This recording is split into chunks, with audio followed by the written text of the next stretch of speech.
Shri Rahul Gandhi ji.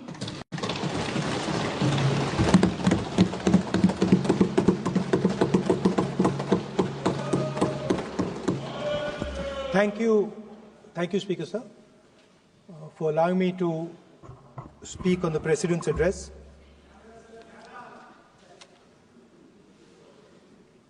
Camera. Thank you. Double thank you, sir.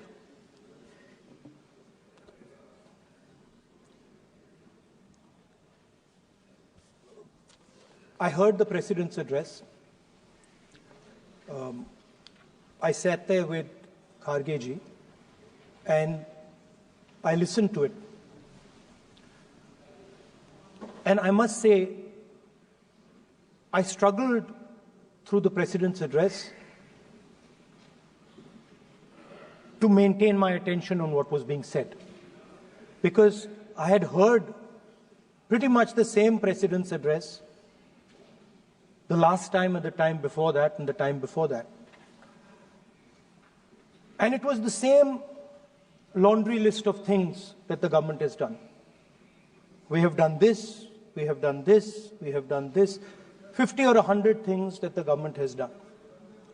And so while I was sitting there, I was thinking, okay, I am being critical about what is being said. And I am saying that this is not the type of President's address that should be delivered. Well, the question came to my mind, what type of address would an India Gathbandhan government deliver? How would that address be different than the address we heard? Because it's no point me saying that it is a laundry list and then not providing an alternative idea. And so today I would like to lay out some dimensions of what an alternative address would look like, what the India Gathbandhan would probably focus on, and where we would lay emphasis. The future of this country is going to be decided by the young men and women of this country, the youth of this country.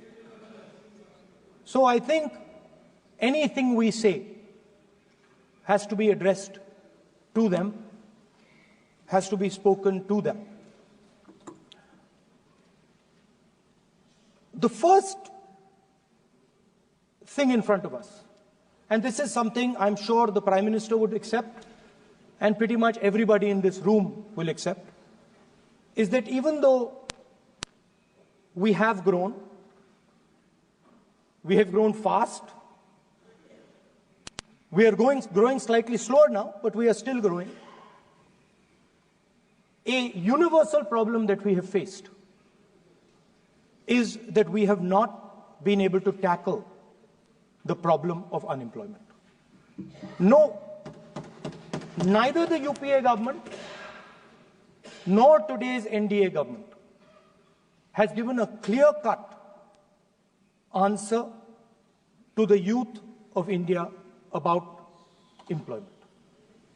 I don't think anybody in this room will disagree with me. I'll give a little statistic for the Prime Minister. The Prime Minister, something I would agree with directionally. The Prime Minister proposed the Make in India program. I think a good idea. We saw the statues, we saw the functions, we saw the so-called investment, and the result is right in front of me. Manufacturing fell from 15.3% of GDP in 2014 to 12.6% of GDP today. That is the lowest share of manufacturing in 60 years. I'm not even blaming the Prime Minister, because I think it would not be fair to say he didn't try. I could say that the Prime Minister tried, and I think conceptually Make in India was a good idea, but it's pretty clear that he failed. Because manufacturing went from 15.3% of GDP to 12.6%. So the first question that any alternative vision would answer to the youngsters of our country is, okay, what and how are we going to solve this problem of employment? Any country basically organizes two things. You can organize consumption, and then you can organize production. Modern way of saying organizing consumption is services. Modern way of saying organizing production is manufacturing. But there is more to production than simply manufacturing. For example, agriculture also is about production. Now, pretty much every government since 1990 has done a decent job on consumption, on organizing consumption. Which are the companies that organize consumption? Uber organizes consumption. Reliance organizes consumption. Adani organizes consumption.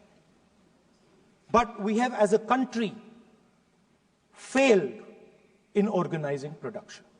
We have excellent companies that try to organize production. They are the Mahindras of this world. They are the Bajajs of this world. Part of Tata's organizes production, but the record of the country in organizing production is dismal. And essentially what we have done is we have handed over the organization of production to the Chinese. So this mobile phone, even though we are saying we make this mobile phone in India, that is not a fact. This phone is not made in India. This phone is assembled in India. All the components of this phone are made in China. The network that has produced this phone is made in China, is owned by China. So every time we use a phone, every time we wear a Chinese shirt, a Bangladeshi shirt, every time we wear a pair of Chinese sneakers, we are paying a tax to China. Because some Chinese youngster is earning a salary to make or to produce that product. So the first message I would give in a presidential address would be that India has to focus completely on production. Because if we do not focus on production and we continue to focus only on consumption, we will find that we will run huge deficits, we will increase inequality, and eventually we will run into a serious problem. Social problem because of unemployment, which we are already facing. If you look at the numbers of the amount of people who are in jail, if you look at the numbers that are spent on internal security, if you look at the numbers spent on our police forces, they're all spiraling. They're all rising. And everybody understands that social tension is on the rise in India. So now the next question comes, okay, so where is this employment going to come from? What is India going to produce? And for that, I'd like to tell all the youngsters of this country that there is a revolution taking place, an exciting revolution. The world is transforming completely. And the change that is taking place, at the heart of the change that is taking place, we are moving from the world of the internal combustion engine to the world of the electric motor. We are moving from petrol to batteries. We are moving wind, solar, potentially nuclear energy. So our entire way of moving is changing. And this is going to change every single thing. It is going to change warfare. It is going to change medical treatment. It is going to change education. It is going to change how we eat. It is going to change every single thing. Now, the last time there was a revolution, called the computer revolution, the government of India had a clear focus. We looked at that revolution. It was the Congress government. We looked at the revolution and we decided clearly that we are going to focus on the development of software. And we rode the wave of that revolution. And today you can see the result.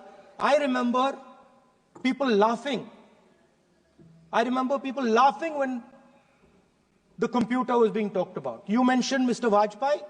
I respect Mr. Vajpayee, but Mr. Vajpayee gave a speech saying that computers are of no consequence to India.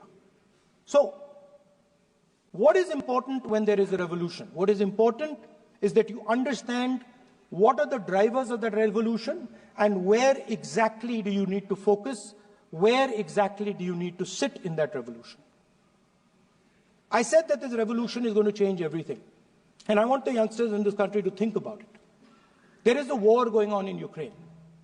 The war in Ukraine is actually a war between the internal combustion engine and the motor, the electric motor. The electric motor is inside the drone, the engine is inside the tank. And if you look at what is going on in Ukraine, the tanks are dying by the thousands. And small little drones with electric motors, small batteries, not much bigger than that, are destroying the entire tank artillery infrastructure of both Ukraine and Russia. So the drone is the electric motor. The drone is the battery. The drone also needs to see. So the drone is a camera. In the same way, electric cars. The electric car is a motor. The electric car is batteries. The electric car is cameras. Robots are exactly the same thing. Robots are electric motors, multiple electric motors with cameras, with batteries. And this is what the revolution is going to look like. So there are basically 4 technologies that are driving this entire change in mobility. Electric motors, batteries, optics, and then on top of that, you can apply AI. Now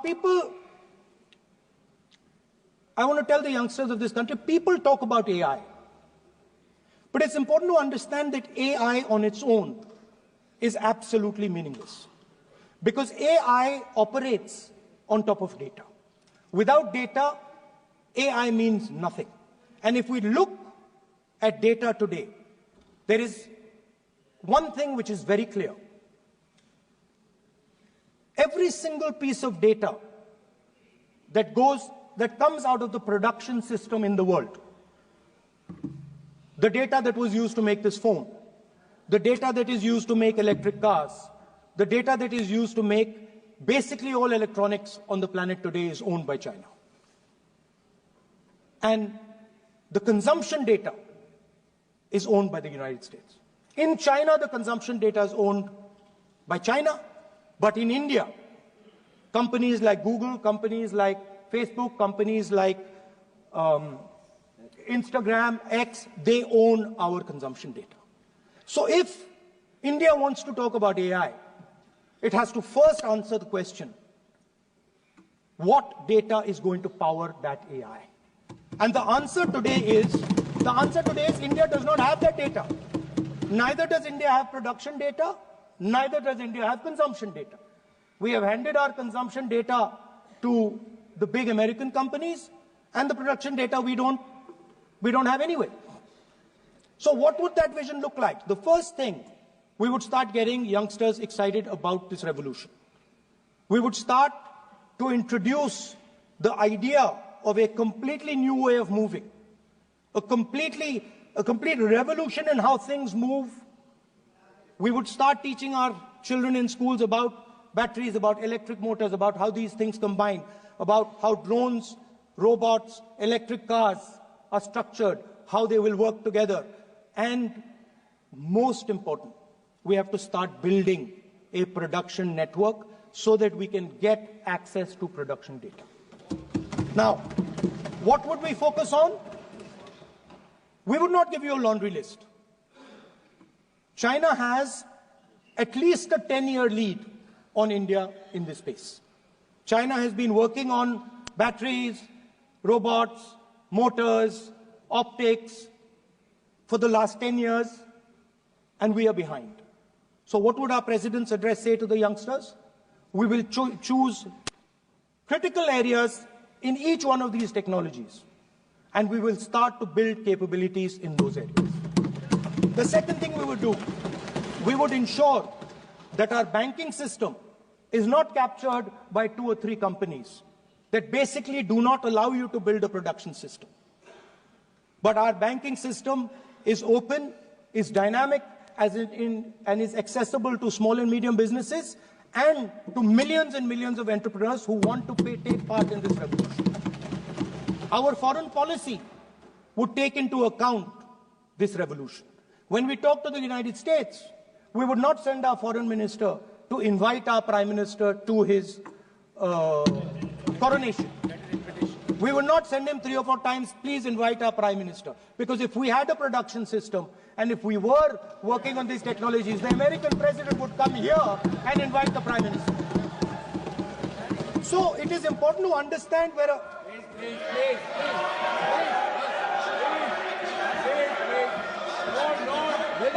Foreign policy.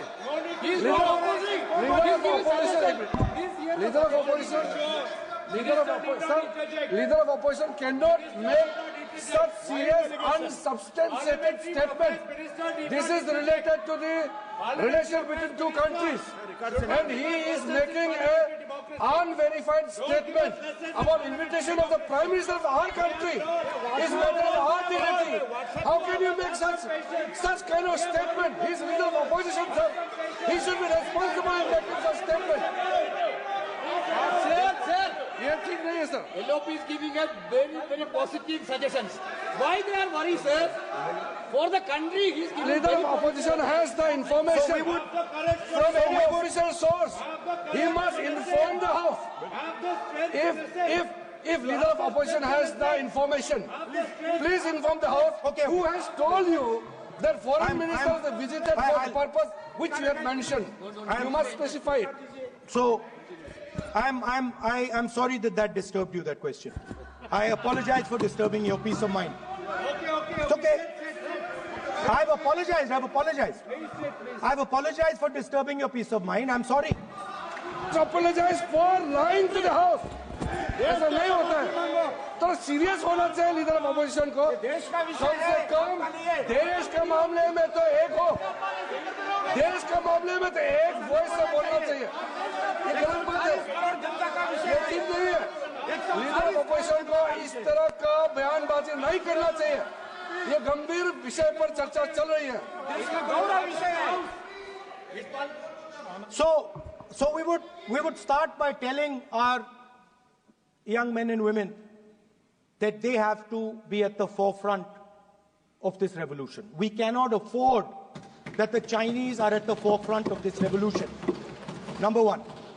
Number two, we will ensure that the absolute best experts on these technologies would talk to our students, would talk to our youngsters, and guide them on what a future, on what these future technologies are going to do. We would make them partners in this revolution. Now, we talk about defense. And today, we have the Chinese. And the Prime Minister has denied it. And the army has contradicted the Prime Minister. It's true. The Prime Minister has denied it. The Prime Minister has denied it. And the army has disagreed with the Prime Minister that China is sitting on 4,000 square kilometers of our land, of our territory.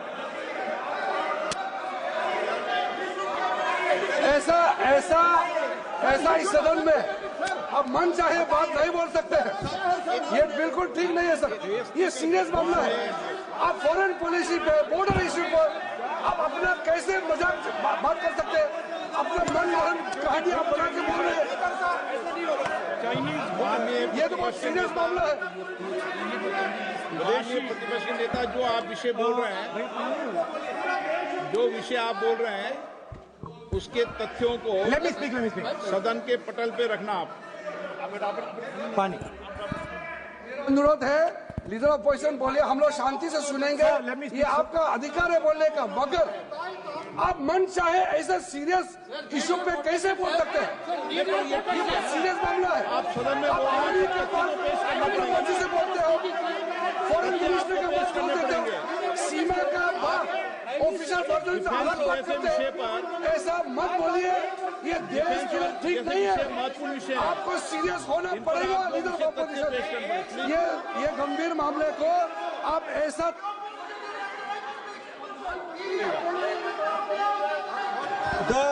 The Prime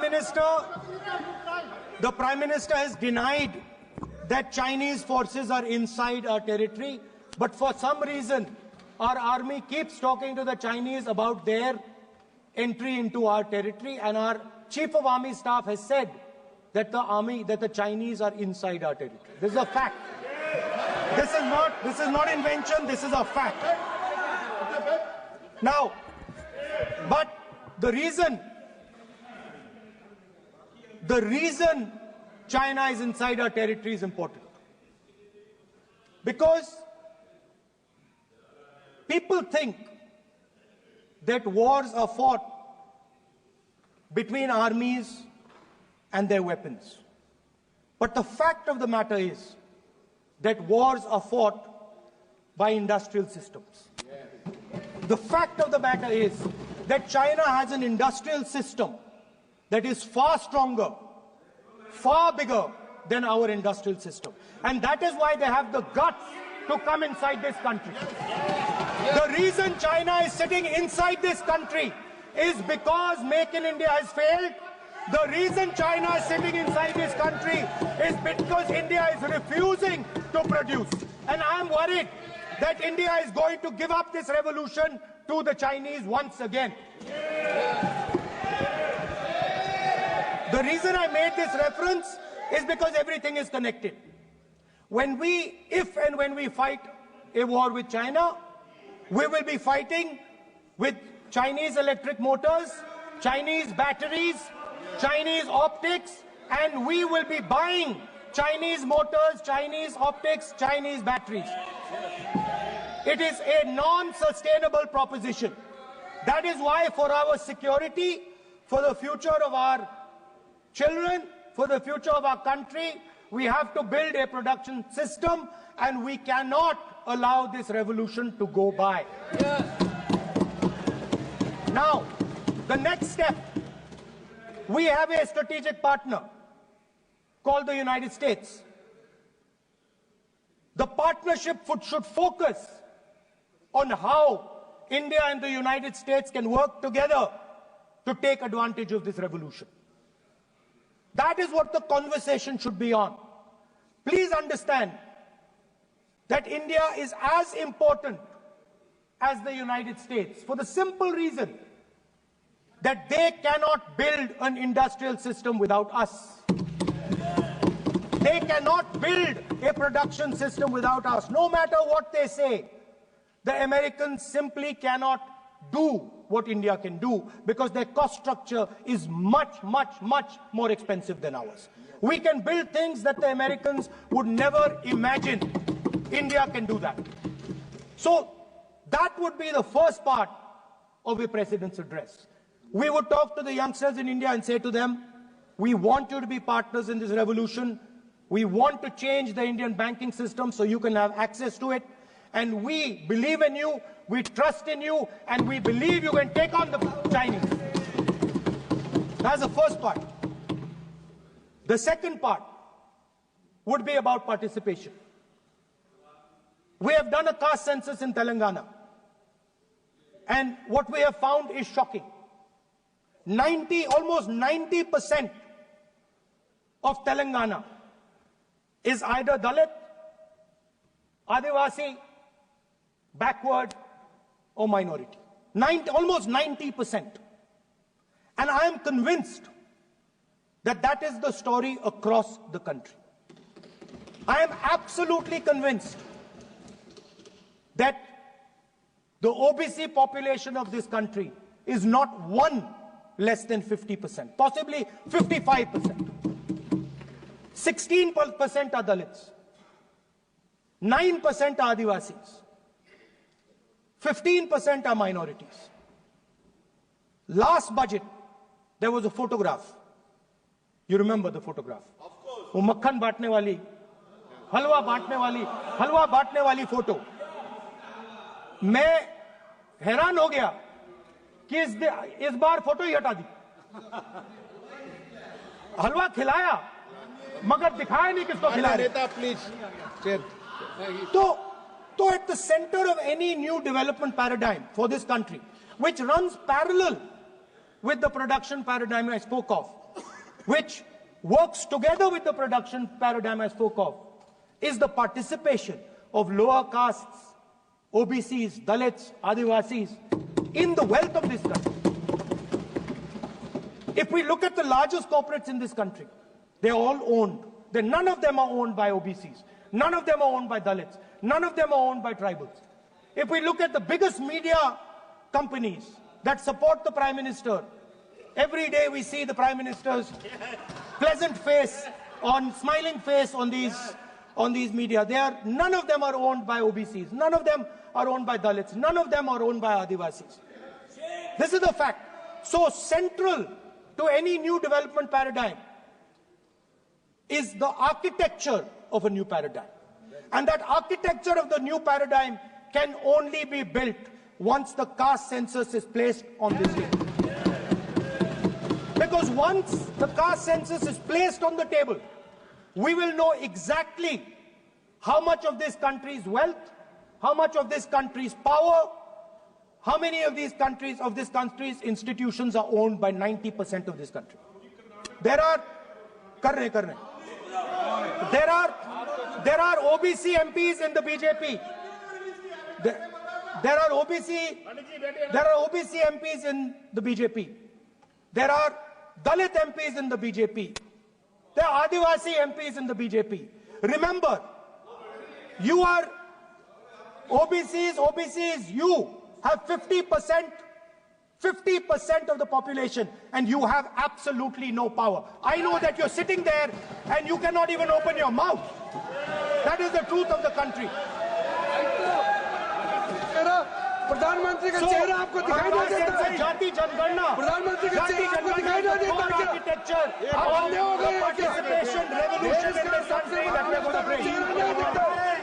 ये अंधेरा हो गया है. Parliament में है. ये कुछ दिखता नहीं है. सोनिया गांधी, प्रियंका, ये लीडर ऑपोजिशन को कुछ दिखाई नहीं देता है. ओबीसी बात करते हैं. So the idea is, Speaker sir, the idea.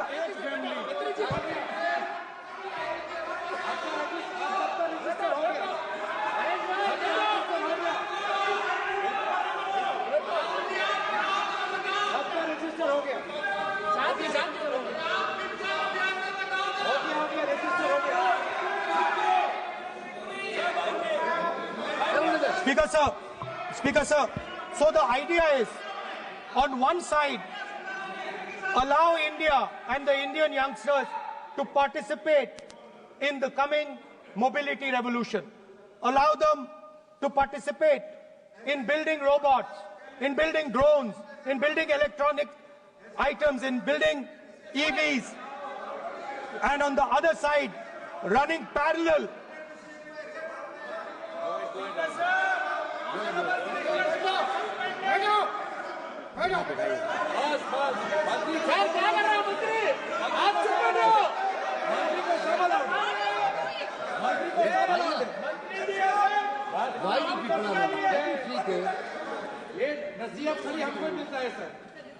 मैंने उनको ही मना The country, Speaker sir. ऐसा नहीं है.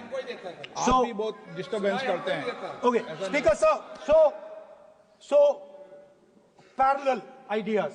One idea: participate in the mobility revolution. Whether you're thinking of economy, weapons, production, healthcare, India should participate in this revolution. India should become the master of the electric motor, master of the battery, master of optics, and master of AI applied on top of that production system. Now imagine the power of AI when we apply it to the caste census. You imagine what we will do with AI and what we will do with the social revolution in this country when we start to apply AI on the data that we get from the car census. So we are going to run a parallel track. On one side, participation, revolutionizing the participation of Dalits, OBCs, Adivasis in the ruling of this country, in the institutions of this country, in distribution of wealth of this country. And on the other side, parallel track, challenge the Chinese and participate in the revolution and defeat the Chinese in electric motors, batteries, solar panels, and wind. So that is the first two parts of any presidential election address that any India Gathbandhan leader would give you. The final, of course, we go back to the Constitution. This, our favorite, just like the production system is a weapon, just like Jati Jangarna is a weapon of transformation, this is what the entire architecture is built on. I remember before the elections, all of you were saying 400 par, and you were saying you would change this. And then I was glad to see that the Prime Minister walked in and then was forced to bow his head in front of the Constitution. It was a moment of pride for all Congress people that we had explained to the Prime Minister and to the whole country that no force will dare touch this. I know that the RSS has never accepted this. Mohan Bhagwatji has said that India didn't get independence in 1947. He has said that this constitution is meaningless. I know that that is at your heart. We will never let your dream come true. This constitution is going to rule India always. Now, एक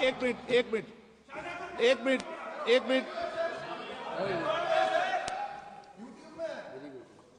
आप प्रतिपक्ष के नेता हैं, मेरा आपसे आग्रह है कि जो विषय आप रखें वह तथ्यों के आधार पर रखें, तो उचित होगा।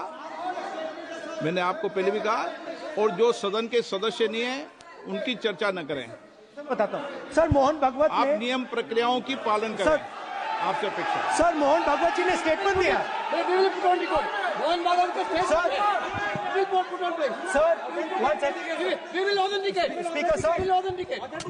Speaker, sir, Mohan Bhagwatji made a statement saying that India did not receive independence in 1947. It received independence when the Ram Mandir was inaugurated. We will place that on the table. Now, sir, I would like to mention one small thing, but very important thing. Speaker, sir, this constitution is supported by this constitution is supported by the vote of our people. Without the secure vote of the Indian people, this constitution means nothing. Now I want to bring to the notice of this House some data, some information about the Maharashtra election. Very simple stuff. Speaker, sir, between the Lok Sabha election, which the India Alliance won, and the Vidhan Sabha election, the voting population of Himachal Pradesh was added to the voting roll of Maharashtra. Meaning the entire population of Himachal Pradesh was added to the voter rolls of Maharashtra. Please understand what I am saying.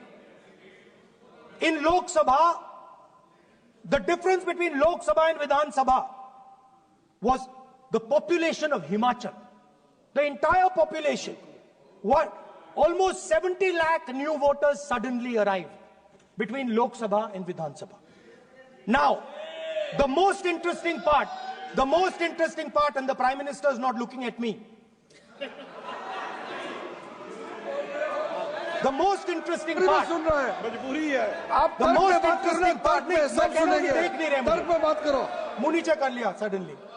The most interesting part is,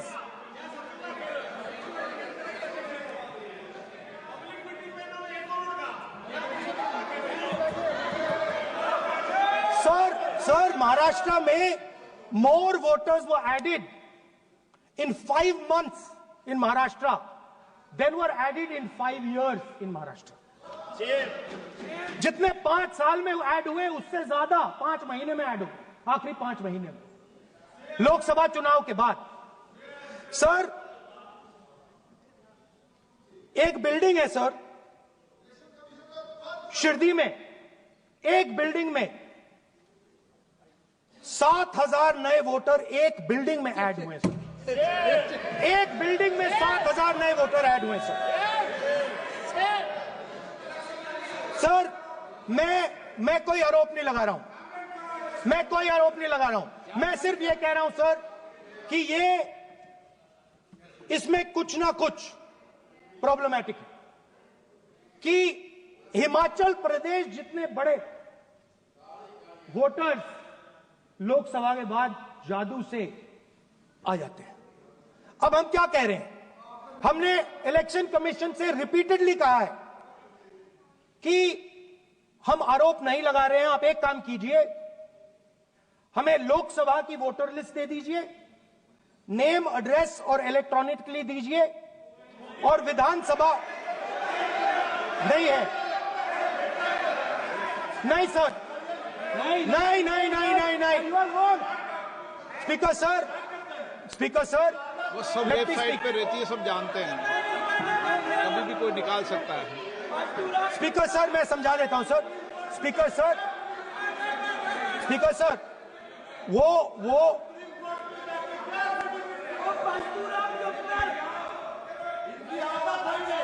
speaker sir, we have asked, speaker sir,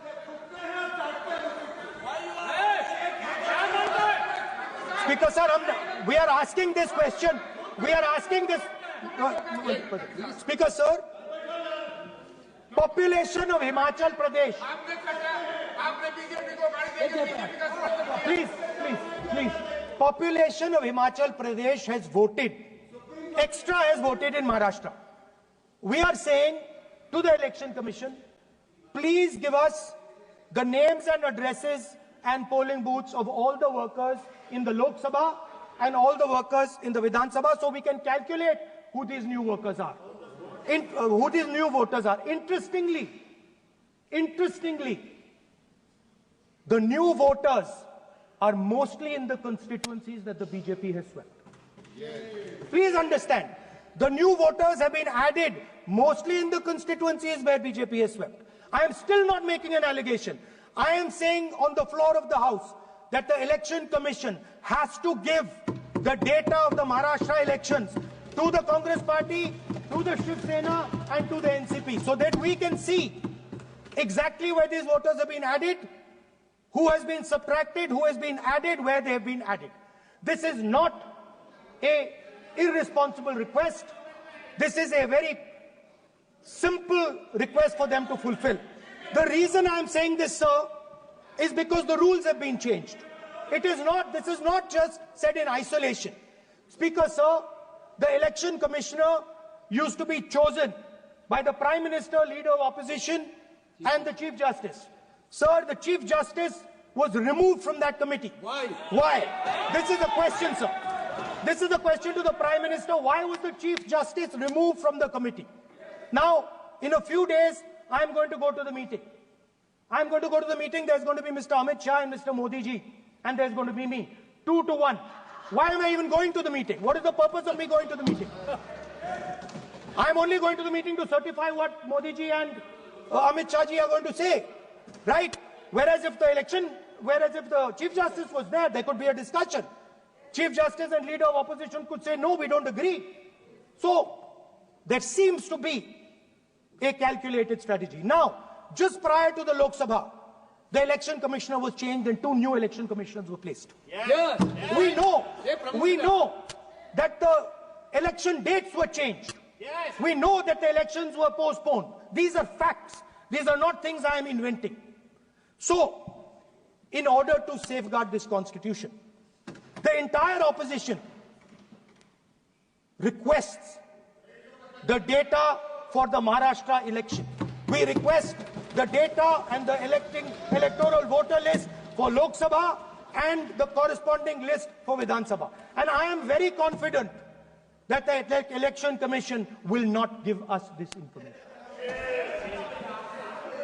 Speaker sir, that is broadly. So the third element of our President's address would be a determined defense of India's institutions, of our democratic system, and a re-look at our entire democratic framework, and the looking again at all the institutions that have been taken away from the people of India. So those would be the type of things that we would say in a presidential address. I'd like to finally say one thing.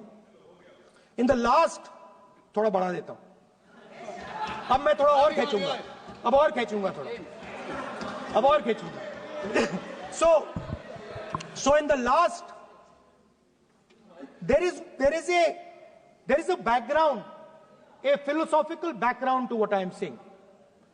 Essentially, what I am saying to the youngsters of India and to this House is that instead of focusing on multiple things, instead of telling us a laundry list, give us a strategy, give us a vision, make it clear, right? Now, there is a philosophical basis to this. There is even a deep philosophical basis to this. I showed you the picture of Shivji, which you didn't allow me to show. I showed that picture for a reason.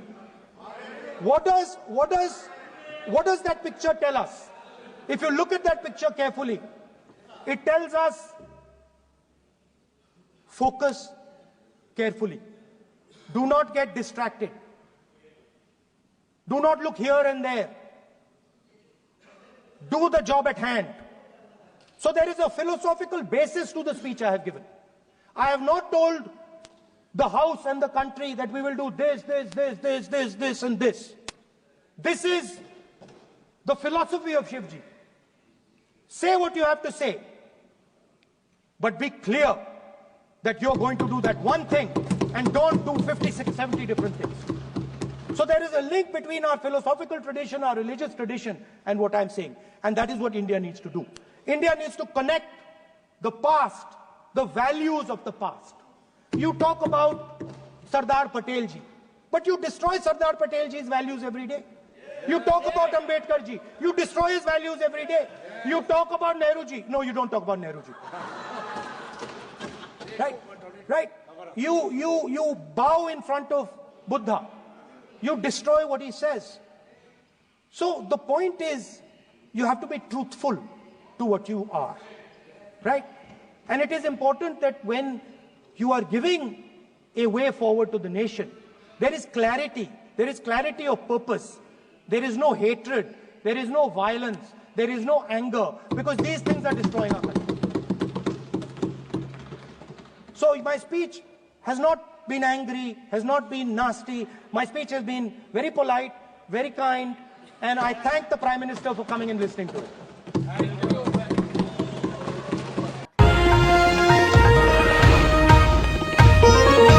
Copyright disclaimer under Section 107 of the Copyright Act 1976. Allowance is made for fair use for purposes such as criticism, comment, news reporting, scholarship, and research.